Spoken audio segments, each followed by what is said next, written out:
リンクスタート。 Cara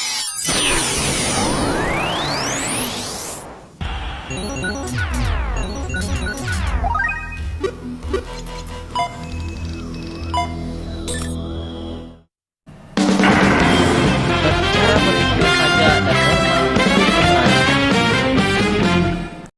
Baik, Assalamualaikum warahmatullahi wabarakatuh. Perkenalkan, nama saya Feruziandi. Dengan NIM C0N024003 akan mempresentasikan materi tentang dasar perhitungan pajak, norma perhitungan, dan cara menghitung pajak dengan menggunakan norma perhitungan. Yang pertama ada dasar perhitungan pajak, memahami penghasilan kena pajak. Dasar perhitungan pajak adalah penghasilan kena pajak. Apabila perusahaan mengalami kerugian tersebut harus dikompensasikan. Menurut undang-undang, terdapat 4 sumber pendapatan yang diakui. Yang pertama, penghasilan dari usaha dan kegiatan.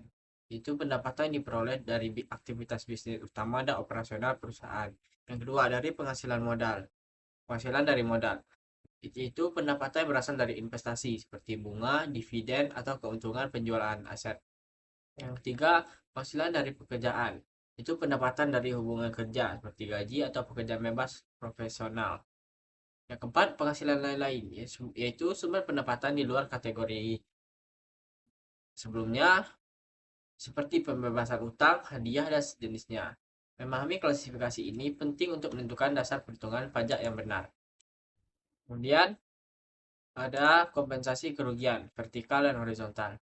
Menurut Undang-Undang Perpajakan, apabila penghasilan bruto setelah pengurangan didapat kerugian, maka kerugian tersebut dapat dikompensasikan dengan penghasilan pada tahun pajak berikutnya, berturut-turut sampai dengan 5 tahun.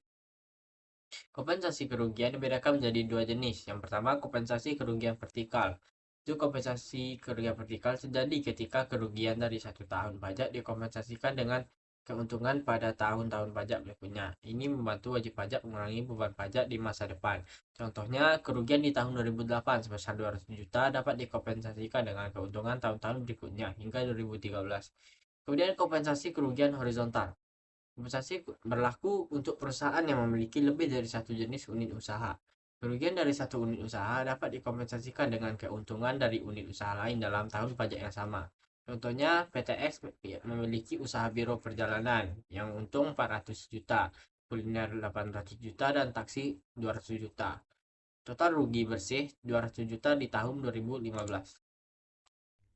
Kemudian ada tarif pajak dan saat terutang pajak. Sistem perpajakan di Indonesia memiliki berbagai tarif dan mekanisme saat terutang pajak yang perlu dipahami. Yang pertama, tarif pajak umum. Sesuai dengan pasal 17 Undang-Undang Nomor 36 Tahun 2008, tarif ini berlaku untuk penghasilan kena pajak secara umum. Dan ada tarif pajak khusus, diterapkan untuk penghitung PPh pasal 21, 22, 23, 26, PPN, PPNBM, PPHTB, dan jenis pajak lainnya yang memiliki ketentuan spesifik.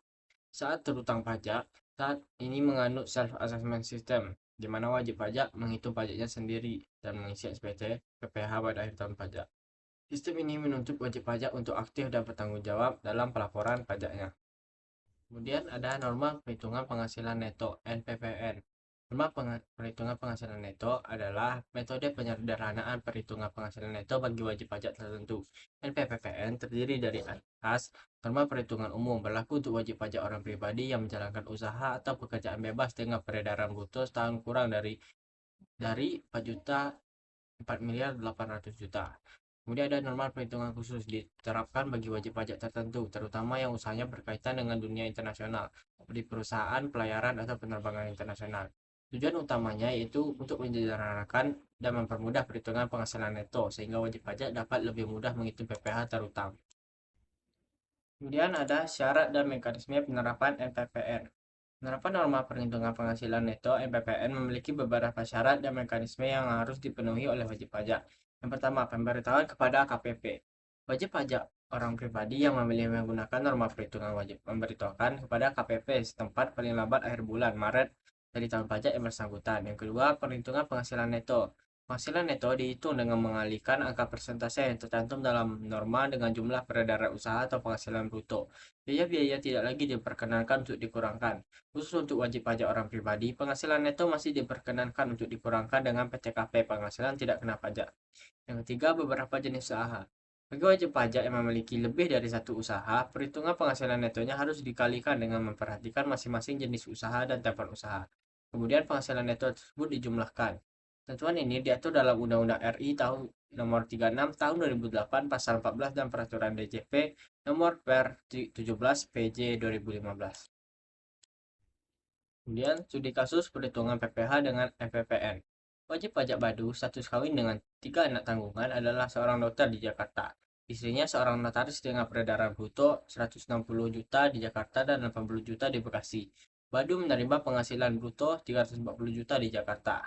Jadi persentase penghasilan netonya yaitu dengan pekerjaan dokter sekitar 40% dari penerimaan bruto, notaris di Jakarta 38% dari penerimaan bruto, notaris di Bekasi 35% dari penerimaan bruto.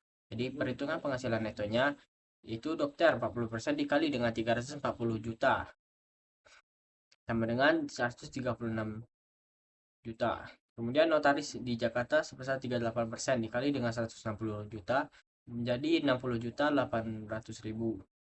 Dan notaris di Bekasi 35 dengan 35% dikali dengan 80 juta sama dengan 28 juta. Jadi total penghasilan netonya yaitu 224 juta 800 ribu rupiah. Kemudian studi kasus selanjutnya perhitungan PTKP dan PPh terutang. Penghasilan tidak kena PTKP-nya wajib pajak 54 juta, status kawinnya 4.500.000, tambahan istrinya yang bekerja 54 juta, dan memiliki 3 anak, jadi 3 anak dikali dengan 4.500.000, hasilnya 13.500.000. Jadi total PTKP-nya sebesar 126 juta. Dan untuk PKP-nya, itu penghasilan neto dikurang PTKP. Yang dengan penghasilan netonya tadi 224 juta 800 ribu dikurang dengan 126 juta. Jadi PKP-nya sebesar 98 juta. Kemudian untuk PPh terutangnya sebesar 5% dikali 50 juta jadi 2.500.000. Dan 15%-nya dikali 48 juta jadi sebesar 7.320. Jadi total PPh terutangnya sebesar 9.820.000. Contoh ini menunjukkan bagaimana MPPN, PTKP, dan tarif pasal 17 Undang-Undang PPh digunakan untuk menghitung pajak terutang wajib pajak orang pribadi. Kesimpulan, pajak sebagai pilar pembangunan nasional.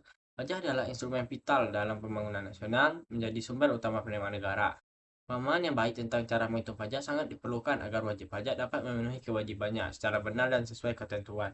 Sistematis dan komprehensif, proses penentuan pajak terutama melibatkan pemahaman mendalam tentang penghasilan bruto, penghasilan kena pajak, kompensasi kerugian, dan tarif pajak. Penyederhanaan dengan NPPN, yaitu norma perhitungan penghasilan neto, mempermudah wajib pajak orang pribadi yang tidak memiliki pembukuan lengkap dengan persentase tertentu untuk menentukan penghasilan neto. Kemudian fleksibilitas dan kepatuhan. Sistem perpajakan di Indonesia menyediakan mekanisme yang fleksibel melalui norma penghitungan umum dan khusus, mendorong kepatuhan dan mempermudah masyarakat dalam melaksanakan kewajiban perpajakan. Dengan demikian, pemahaman dan kepatuhan pajak adalah kunci untuk mendukung kemajuan negara. Baik, sekian materi dari saya. Jika ada salah kata, mohon dimaafkan. Saya akhiri. Assalamualaikum warahmatullahi wabarakatuh.